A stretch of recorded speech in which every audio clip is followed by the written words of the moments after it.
Once upon a time, Amina was rubbing her eyes while she walked tiredly to her bathroom for her morning routine: brush, pray, and bathe. This has been her life for the past 2 years since she graduated from secondary school and failed her JAM exams. Her father, Al-Haji Ibrahim, couldn't care less as he never wanted her to go to university. Her mother, on the other hand, had no say because her father's words were final, and her older brothers were out of Nigeria to study, not like they had a say either. Al-Haji Ibrahim's words were final, and no one dared to argue with him. Amina spent her time in the living room most days since she wasn't allowed to visit her friends, and her friends weren't allowed to visit her. In her father's words, "I will not allow you to go out and spoil my name." After dressing up for the day, she went downstairs where the yummy smell of toast and sausages wafted through her nostrils. Zainab, their maid, always made sure to keep the house tidy and make food on time. Even with the maid in the house, Amina still knew how to cook and do other chores. "Thank you," she told Zainab. Since her parents were in Mecca for Hajj, she was home alone with Zainab and Yusuf, the gateman. When she was done eating, she helped Zainab out with the dishes and headed to the living room to watch TV. Halfway through her movie, a knock came on the front door. She opened the door to see Al-Haji and Hajiya Musa smiling at her. "Assalamu alaikum," they greeted her with a smile matching the ones on their faces. She ushered them in. "Please come in. How are your parents?" Al-Haji Musa asked, sitting on the sofa. "They're fine, alhamdulillah. I spoke to them yesterday," she replied, handing over the remote control to him. "Good. We just thought it would be nice to check up on you," he said. "Thank you, Al-Haji. Let me get you something to drink." She walked off to the kitchen and came back with a tray of snacks and orange juice. After eating, Al-Haji Musa cleared his throat. "I'm guessing your father has told you about your marriage with my son, Farak," he stated. "Marriage?" "No, what marriage?" she asked. "Your father and I have agreed to get our kids married," he said. "I'm guessing he hasn't told you." "They'll be back by this evening, so I'm sure he'll let you know then." He smiled. Amina was speechless.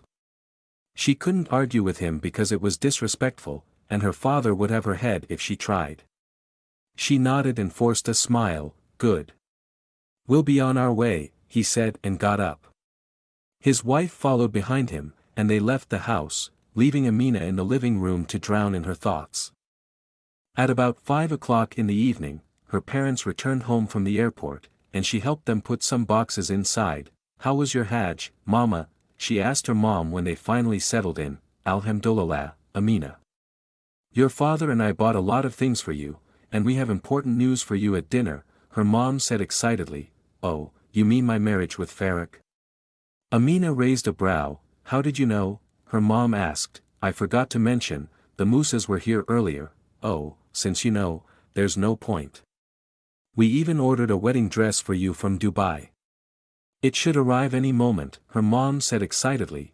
As if on cue, there was a knock on the door. "Aha, that should be it," her mom said excitedly and rushed to the front door. "Thank you," she said, collecting a box from the delivery man. "Amina," her father called. "Yes, Baba." "I'm coming," she replied, rushing to his private sitting room. "I'm sure your mother has told you about your marriage," he said. "Yes, Baba," she said in a low voice. "Do you have any objections?" he asked, his eyes daring her to object. "No, Baba.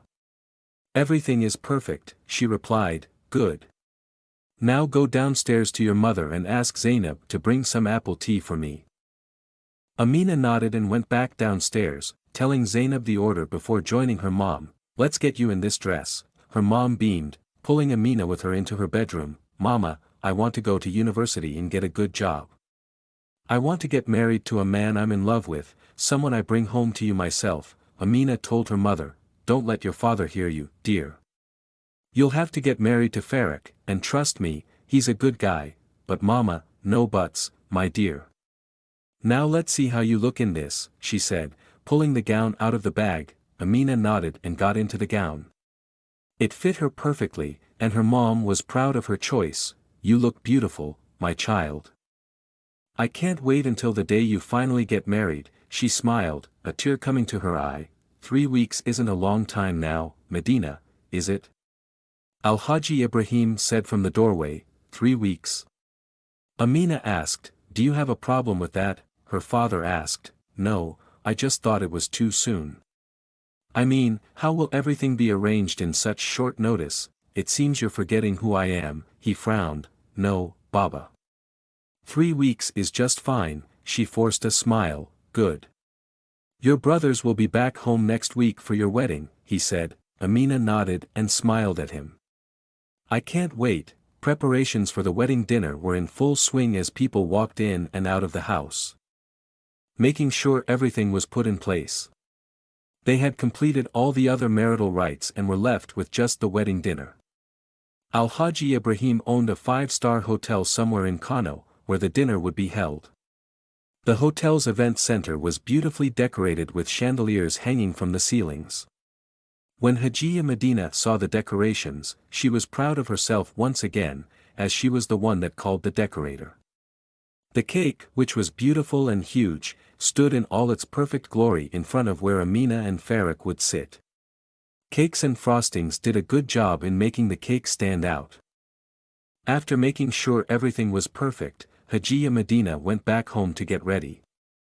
She dressed up and joined Amina in her bedroom. Amina looked extraordinarily beautiful in her wedding attire, a silver gown that hugged her body perfectly and flowed down from the knees. Her makeup wasn't heavy but just perfect for the occasion. With a forced smile, she hugged her mother. The car is waiting, her mother told her, helping her out. Farak was seated on the love seats made for the both of them, a frown on his face. He didn't want to get married to Amina because he had someone else in his life, Rashida. Farak and Rashida had been lovers since their university days and had planned their future together. But Farak didn't know what was awaiting them. Rashida even had to leave Kano for Lagos when she heard about the marriage. She couldn't bear the thought of seeing Farak with another lady. Majestically, Amina walked up and took a seat beside her husband. Farak didn't spare her a glance and just looked straight ahead. I know we both don't want this, but can you pretend to be happy at least? Amina asked softly. He nodded and forced a smile. Thank you, she whispered, returning his forced smile. He nodded and took out his phone, going through his messages. Can we please have the bride and groom on the dance floor? Someone called through the mic. Hesitantly, they both walked to the dance floor. Their actions were easily seen as shyness, but only their families knew the half of it. Ed Sheeran's Perfect came on, and Farak took Amina's hand in his, pulling her closer to him as they swayed gently to the music. Amina looked into his eyes while they danced, with her between his arms. She took in his features. He had a long nose and beautiful brown eyes with long eyelashes.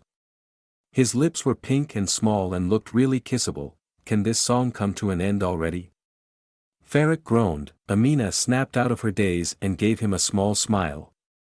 Soon, the song came to an end, and they returned to their seats, with the crowd cheering after them.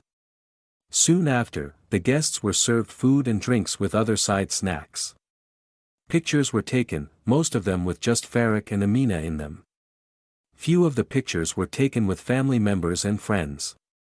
All the while, Amina and Farak had smiles on their faces that, if one didn't know better, they'd think it was a love marriage. Can we all desert the dance floor and go back to our seats? The person from earlier spoke again. The crowd left to take seats to see what it was all about. Farak and Amina were left on the dance floor once again. So, we have someone here to perform a wedding mashup song he made just for this wedding. The crowd erupted in cheers as the young man came up to the stage with a guitar in hand. He introduced himself as a local artist who had composed a special song for the couple. Amina and Farak were still standing on the dance floor, feeling the weight of the moment. The young man began to play, strumming the guitar softly as he started singing a heartfelt melody. As the artist performed, Amina felt a mix of emotions welling up inside her. The words of the song were beautiful, speaking of love, commitment, and the journey two people take together. But for Amina, it felt like a cruel irony. She glanced over at Farak, who was staring off into the distance, his face unreadable. She knew he wasn't thinking about her or their future together. The song came to an end, and the crowd clapped enthusiastically. The artist smiled and thanked everyone before leaving the stage. Amina and Farrak returned to their seats, still putting on their facade of happiness. The evening continued with more speeches, laughter, and dancing, but neither of them could shake the feeling of being trapped in a life they didn't choose. As the night wore on, the guests slowly began to leave, offering their congratulations to the couple. Amina and Farrak thanked everyone politely, their smiles still fixed in place. Watch out for episode 2.